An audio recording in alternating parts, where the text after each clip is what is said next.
Bonjour à tous. Donc aujourd'hui nous allons continuer avec les attributs des fichiers. Donc dans la vidéo précédente, nous avons vu comment définir l'attribut d'un fichier ou comment l'enlever. Alors je vous ai dit que ici en paramètres d'entrée on avait un attribut de fichier, aussi bien pour le définir que pour l'enlever. Maintenant, comment faire si on veut en passer plusieurs? Ce serait intéressant d'écrire une méthode où on peut lui dire définis-moi plusieurs attributs ou enlève-moi la liste des attributs suivants. Et comment on fait?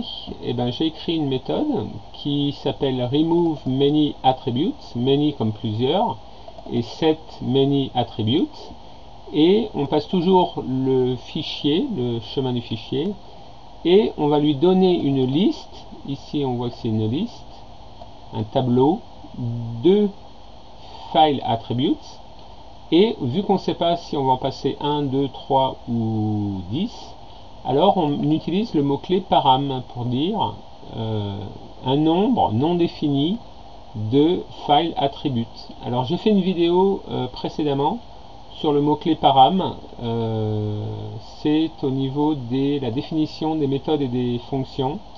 Si vous voulez la revoir, vous pouvez voir cette vidéo. Alors qu'est-ce qu'il fait? Il fait un for each file attribute item dans la liste.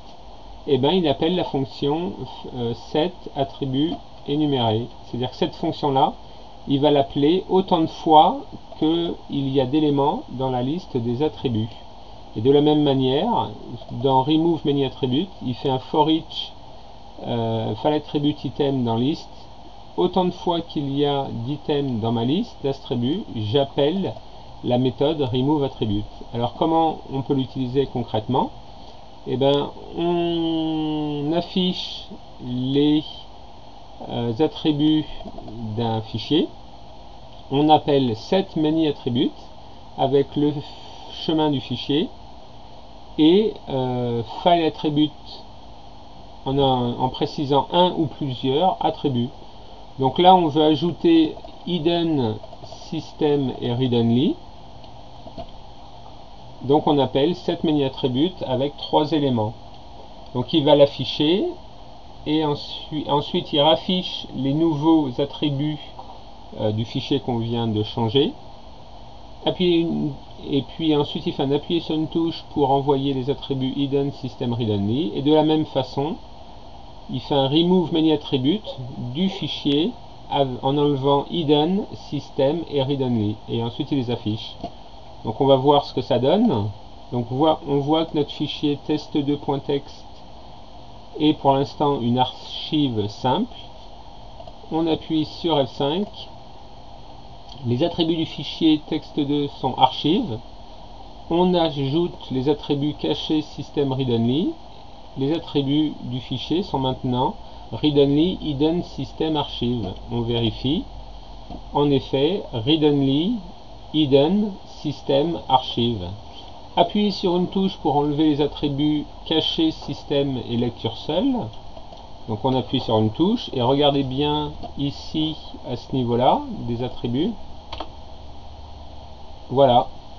Les attributs maintenant du fichier sont simplement archives et vous voyez qu'il a enlevé read only hidden system et que maintenant on a un fichier avec un attribut d'archive seul. Donc voilà, donc ces deux méthodes elles sont très pratiques. Comme ça vous pouvez préciser plusieurs paramètres d'entrée, 1, 2, 3 ou plusieurs. Donc vous pouvez les utiliser de cette façon là, c'est très pratique et ça vous permettra en un seul appel de méthode de passer plusieurs file attributes. Donc si vous avez des questions, n'hésitez pas à les poster sur YouTube. Sinon, à bientôt pour une prochaine vidéo.